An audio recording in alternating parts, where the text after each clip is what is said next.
é a obrigatoriedade de representatividade dos segurados na gestão do sistema. É bom que vocês saibam que esta regra ela tem uma matriz constitucional, né?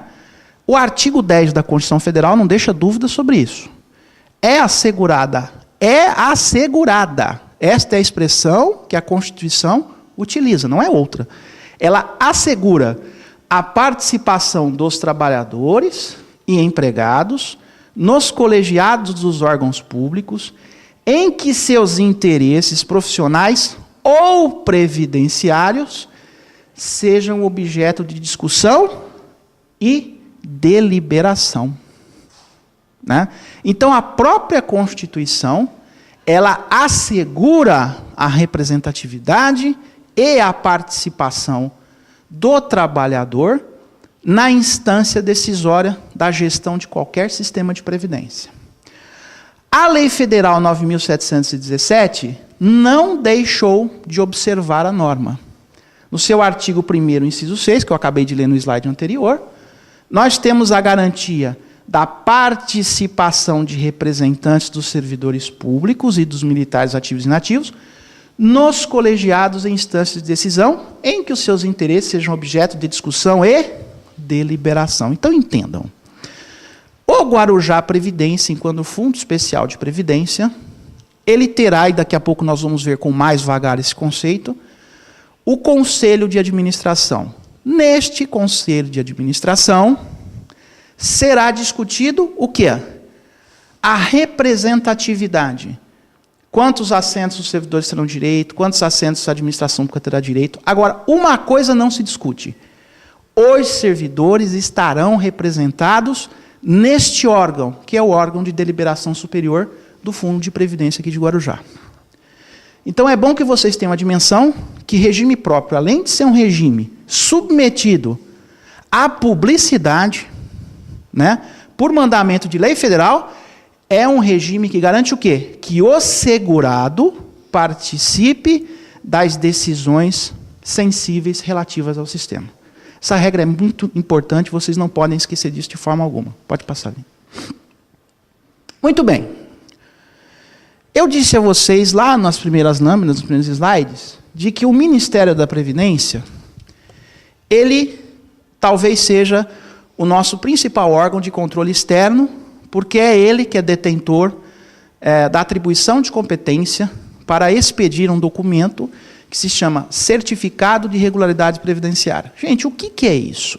Então vamos ter muita atenção para que vocês saibam que, efetivamente, regime próprio de previdência é algo que não só tem um arcabouço jurídico sólido, mas é algo que, efetivamente, nos obriga permanentemente a zelar pelo cumprimento da legislação, sob pena de consequências terríveis. O que é o CRP?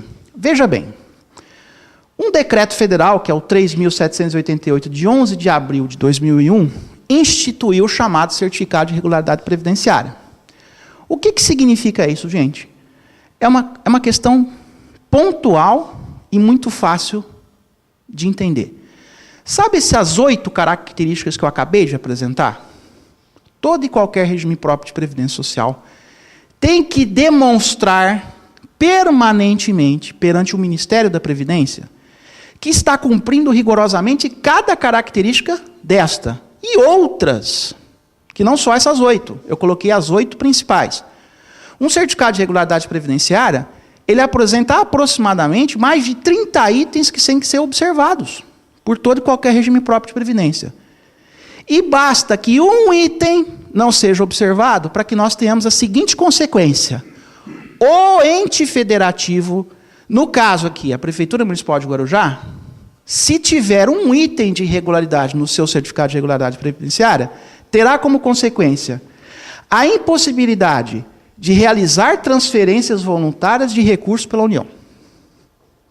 Prestem atenção. Né? Ficou sem o CRP, não vem transferência voluntária de recursos da União. E todo prefeito, toda prefeita sabe a importância que isso significa hoje, a quantidade de investimentos que a União tem feito nos municípios. Sabem a importância que é ter o certificado de regularidade previdenciária. Ficam proibidos também de celebrar acordos, contratos, convênios, ajustes, bem como empréstimos, financiamentos, avais e subvenções em geral, de órgãos ou entidades da administração direta e indireta da União. Veja, a norma é até redundante, né? É como se ele dissesse assim, olha, sem CRP não haverá transações financeiras entre a União e o ente federativo que, porventura, esteja irregular com relação ao seu certificado de regularidade previdenciária. No inciso 3, repete a regra, celebração de empréstimos e financiamentos por instituições financeiras federais. Então, vocês imaginem, hoje nós temos diversos programas federais que são financiados pela Caixa Econômica Federal. Se você não tiver certificado de regularidade previdenciária, há prejuízo imediato ao empréstimo. Ou seja, isto é de uma seriedade singular, né? E todo e qualquer regime próprio de previdência deve zelar pelo estrito cumprimento da legislação federal, sob pena do município não captar recursos federais.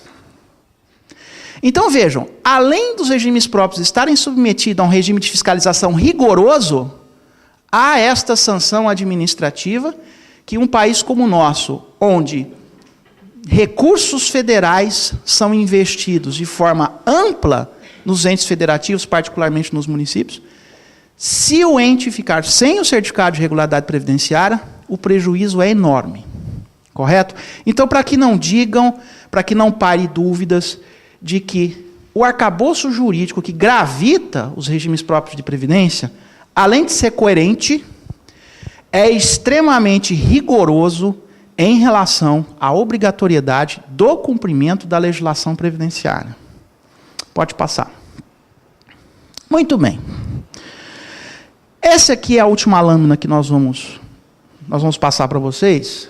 E ela é um fechamento desses 8 mecanismos de garantia de segurança jurídica de todo e qualquer regime próprio. Os servidores precisam ter em mente e terem isso com clareza, de que, no Brasil, nós temos o princípio da legalidade como a base para a atuação de toda e qualquer administração pública, seja federal, seja estadual, seja distrital, seja municipal, né? E a administração pública no Brasil, ela é pautada pela legalidade. O que é isso, gente? É uma coisa muito simples. Nós aqui, enquanto particulares, pessoas físicas, nós podemos fazer tudo aquilo que a lei não nos proíbe. A administração pública não. Ela só pode fazer aquilo que a lei permite expressamente, é o que nós chamamos de conteúdo do princípio da legalidade. Estas 8 características que eu elenquei na minha apresentação, em termos de regime próprio de previdência social, elas têm que ser observadas obrigatoriamente, sob pena de quê? Descumprimento do princípio da legalidade, esculpido no caput do artigo 37 da Constituição Federal. Mas não é só. Nós temos a Lei Federal 8.429, de 1992, que trata do quê? Da improbidade administrativa. E fazendo uma relação da improbidade administrativa com a gestão previdenciária, o descumprimento de qualquer item daqueles 8 que nós elencamos e discutimos, né, pode acarretar o quê? Ato de improbidade administrativa que atenta contra um princípio da administração pública, dentre eles o da legalidade, né? Notadamente, praticar ato visando o fim proibido em lei. Então vejam, descumprir a Lei 9.717 de 1998 em qualquer de seus itens implica na prática de ato de improbidade administrativa que pode ser objeto de um inquérito civil para instauração de uma ação civil pública para apurar ato de improbidade. Pode ser objeto de uma ação popular. Será objeto de uma auditoria fiscal direta do Ministério da Previdência Social.